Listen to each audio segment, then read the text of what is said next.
Hello everyone.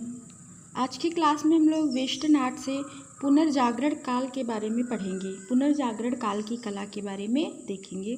तो देखते हैं पुनर्जागरण काल का जो समय है वो कितना है।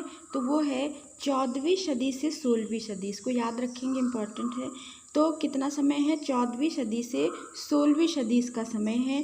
और काल के बाद, गोथिक कला के बाद किसका जन्म होता है? तो पुनर्जागरण काल का जन्म होता है। उसके बाद देखते हैं पुनर्जागरण काल को, इसको और क्या कहते हैं? इसको पुनरुत्थान कला और रिनेशा आर्ट भी कहा जाता है। पुनरुत्थान कला भी कहते हैं और रिनेशा आर्ट भी इसको कहा जाता है।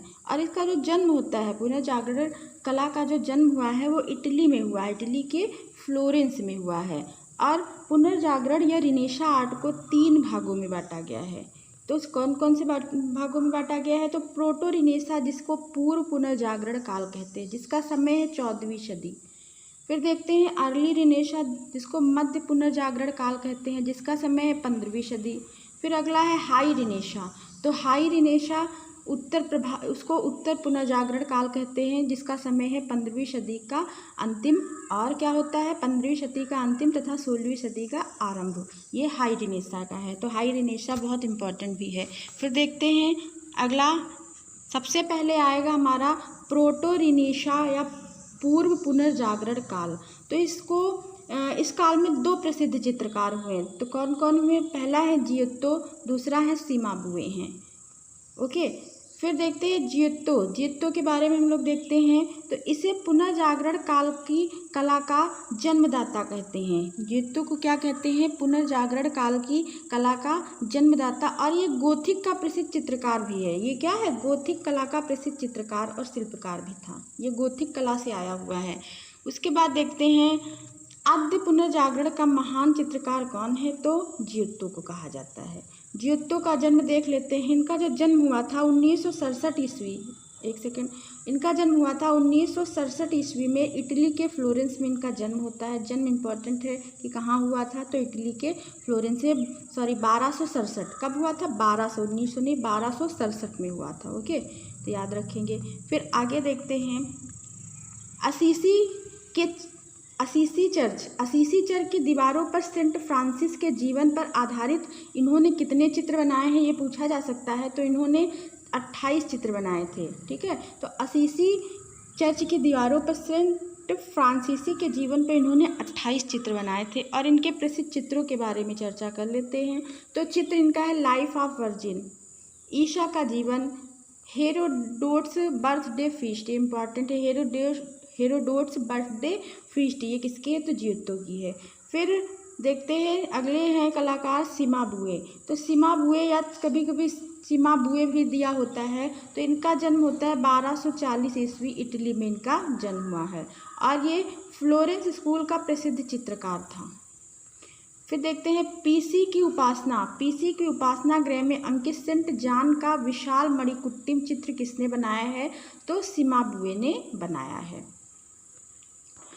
फिर सिमाबुए, इन्हीं को ये किसके गुरु माने जाते हैं? ये भी माने जाते हैं। सिमाबुए को जियोत्तो का गुरु भी माना जाता है। और इटली के पुनर्जागरण काल की शुरुआत करने में सिमाबुए का बहुत ही योगदान रहा है। कुछ पुस्तकों में इसे पुनर्जागरण काल का जनक भी माना गया है। ठीक है, पुनर्जागरण काल का जनक भी इन्हें माना गया है। फिर आगे देखते हैं। फिर दूसरा है अर्ली रिनेशा। कौन सा है? अर्ली रिनेशा के बारे में पढ़ेंगे। तो अर्ली रिनेशा में कौन कौन आएंगे कलाकार? तो देखते हैं कौन कौन कलाकार आते हैं अर्ली रिनेशा या मध्य पुनर्जागरण काल। तो इसमें है मैसाचियो, बहुत इंपॉर्टेंट है। मैसाचियो है, पाओलो उचेल्लो है, सांद्रो बेत्तिचेल्ली, विशेरियो या विचियो और घिरलैंडियो। ये क्या है? अर्ली रिनेशा के चित्रकार हैं।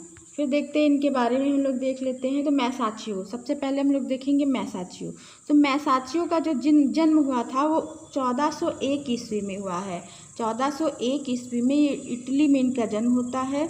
और 1428 में इनकी मृत्यु हुई। इनका जन्म कहाँ हुआ? तो इटली में हुआ है। और इन्हें इटली की आधुनिक कला का पितामह भी कहा जाता है। और जब इनकी 27 वर्ष की उम्र में ही इनकी मृत्यु हो जाती है। बहुत ही कम उम्र में इनकी मृत्यु होती है। तो जब ये 27 वर्ष के होते हैं तो इनकी मृत्यु हो जाती है। मैसाचियो ने, इनका बहुत ही फेमस, बहुत बार पूछा जा चुका है, द ट्रिनिटी नामक एक भित्ति चित्र है। तो मैसाचियो ने इसको बनाया है। और ये भित्ति चित्र कहाँ बनाया है तो ये भी देखेंगे, फ्लोरेंस के सांता मेरिया गिरजाघर में। ठीक है, द ट्रिनिटी चित्र किसका है, भित्ति चित्र, तो ये मैसाचियो का है। और ये कहाँ पे बना है तो फ्लोरेंस के सांता मेरिया गिरजाघर में। फिर इनके प्रसिद्ध चित्रों के बारे में देख लेते हैं। आदम और हव्वा, ये भी बहुत इंपॉर्टेंट, द ट्रिनिटी ये तो है ही।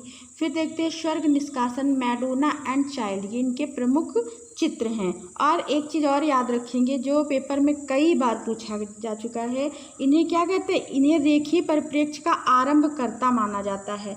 या क्वेश्चन में दिया होगा कि रेखीय परिप्रेक्ष्य के आरंभकर्ता कौन है, तो कौन होंगे, मैसाचियो होंगे। तो इसमें नोट कर लेंगे, रेखीय, इनके बारे में लिख लेंगे, ये क्या है, रेखीय परिप्रेक्ष्य के आरंभकर्ता। या प्रारंभ में रेखीय परिप्रेक्ष्य का किसने प्रयोग किया है तो इन्होंने ही प्रयोग किया है। ठीक है, पाउलो चेलो ने भी किया है, लेकिन इनको माना गया है, आयोग ने आंसर इन्हीं को माना है, राइट आंसर इन्हीं को दिया है। तो रेखीय परिप्रेक्ष्य के आरंभकर्ता, या पूछा जाए आरंभ में या प्रारंभ में रेखीय परिप्रेक्ष्य का किसने प्रयोग किया है तो मैसाचियो ने, याद रखेंगे इसको। फिर देखेंगे पाउलो चेलो का जन्म 1336 ईस्वी में होता है। पाउलो चेलो का जन्म कब हुआ, तो पाउलो चेलो का जन्म कब हुआ है तो 1300, यहाँ पे 97 कर लेंगे, थोड़ा सा मिसप्रिंट हो गया है, 1397 ईस्वी में इनका जन्म होता है और 1475 ईस्वी में इनकी मृत्यु हुई है। ठीक है, और प्राचीन ग्रंथों में परिप्रेक्ष्य के आविष्कार, कुछ ग्रंथों में क्या है, परिप्रेक्ष्य के आविष्कार किसको माना गया है, पाउलो चेलो को माना जाता है। आरंभ में पूछा जाएगा, प्रारंभ या आरंभ लगा होगा तो मैसाचियो, याद रखेंगे मैसाचियो को ही लगाएंगे। फिर देखते हैं, इन्हें परिप्रेक्ष्य का आचार्य भी कहा जाता था, इन्हें कला सम्राट भी कहा जाता था। और इनके बारे में क्या है, इनके प्रमुख चित्रों को देख लेते हैं। तो प्रलय है, चार धर्मदूत है, सैनिक है, जॉन हॉकवुड का भित्ति चित्र, सैनिक जॉन हॉकवुड का भित्ति चित्र, परिप्रेक्ष्य समस्या, ये इनकी प्रमुख पेंटिंग्स हैं। फिर अगला देखते हैं जो बहुत ही इंपॉर्टेंट है, ये भी सान्द्रो बोत्तिचेल्ली। सान्द्रो बोत्तिचेल्ली का जन्म कब हुआ है तो इनका जन्म 1445 ईस्वी में हुआ है। कहाँ हुआ है तो फ्लोरेंस में। इनका जन्म कहाँ पे होता है, इटली के फ्लोरेंस, ये सब इटली के ही कलाकार हैं, तो इटली के फ्लोरेंस में इनका जन्म हुआ है। और इनके गुरु है फिलिप्पो लिप्पी। फिलिप्पो लिप्पी इनके गुरु थे। सान्द्रो बोत्तिचेल्ली को पैनल चित्रकार, इनको क्या कहा जाता है, पैनल चित्रकार किसको कहा जाता था तो सान्द्रो बोत्तिचेल्ली।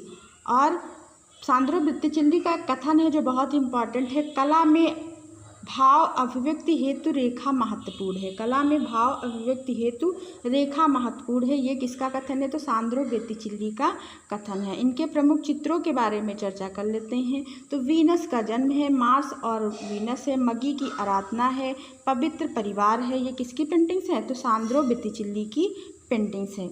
फिर देखते हैं अगले कलाकार हैं वेरेचियो। ये वेरेशियो, कहीं कहीं पे वेरेशियो भी दिया होता है, वेरेशियो, ठीक है, तो याद रखेंगे। तो ये क्या है, ये चित्रकार हैं, मूर्तिकार हैं और स्वर्णकार भी हैं, एक स्वर्णकार भी ये हैं। फिर देखते हैं वेरेशियो का जो प्रसिद्ध चित्र है वो कौन सा है तो ईसा का वापतिस्या, ठीक है। और इन्होंने डेविड की कांस्य प्रतिमा भी बनाई है, इन्होंने डेविड की कांस्य प्रतिमा भी बनाई है। फिर देखते हैं घिरलैंडियो। देखिए वेरेशियो कौन है, ये लियोनार्डो दा विंची के कलागुरु हैं, और घिरलैंडियो कौन है तो ये माइकल एंजेलो के कलागुरु हैं, इसको याद रखेंगे, आगे हम लोग पढ़ेंगे। फिर देखते हैं घिरलैंडियो का जन्म जो होता है वो 1449 ईस्वी में हुआ है। घिरलैंडियो का जन्म कब हुआ है तो 1449 ईस्वी में फ्लोरेंस में ही इनका जन्म होता है। तो इनके प्रमुख चित्रों को देख लेते हैं। तो इनके प्रमुख चित्र हैं बालक और Buddha, Madonna of mercy, birth of virgin, कुमारी का जन्म, ये इनके प्रमुख चित्र हैं। यहाँ पे लिख लेते हैं, छूट गया है, फ्रा फ्रा एंजेलिको के बारे में देखते हैं। तो इनका जो जन्म हुआ था, फ्रा एंजेलिको का जन्म 1387 ईस्वी में इटली में हुई होता है और इनकी मृत्यु 1455 ईस्वी में। ठीक है, तो इसको याद रखेंगे, नोट कर लेंगे। 1387 में जन्म हुआ और 1455 ईस्वी में इनकी मृत्यु हुई है। और इन्हें फ्लोरेंस की कला का मनोवैज्ञानिक प्रवृत्ति का चित्रकार कहा जाता है। मनोवैज्ञानिक प्रवृत्ति का चित्रकार कौन है? तो फ्रा एंजेलिको है। और 1437 ईस्वी में इन्होंने मार्को के कॉन्वेंट स्कूल के भवन में 50 भित्ति चित्र फ्रा एंजेलिको ने बनाया। कब बनाया है? तो 1437 में 50 भित्ति चित्र मार्को के कॉन्वेंट स्कूल के भवन में बनाए थे। इन्हें भित्ति चित्रों के लिए प्रसिद्धि प्राप्त है। ये किस प्रकार के कलाकार हैं? तो भित्ति चित्रकार हैं। ठीक है, फिर देखते हैं ईसा की सूली का चित्र फ्रा एंजेलिको, बहुत ही इंपॉर्टेंट पॉइंट है, क्या है? तो ईसा की सूली का चित्र फ्रा एंजेलिको ने बनाया और यही चित्र ये बनाते समय क्या करते थे? रोते रहते थे। ये चित्र ये बनाते समय ये रोते रहते थे। तो आज की क्लास को यहीं पे एंड करते हैं। अगर आपको क्लास अच्छी लगी हो तो लाइक कमेंट करें और अपने दोस्तों में क्लास शेयर करें। Thank you, thanks for watching. मिलते हैं नेक्स्ट वीडियो में। Bye bye.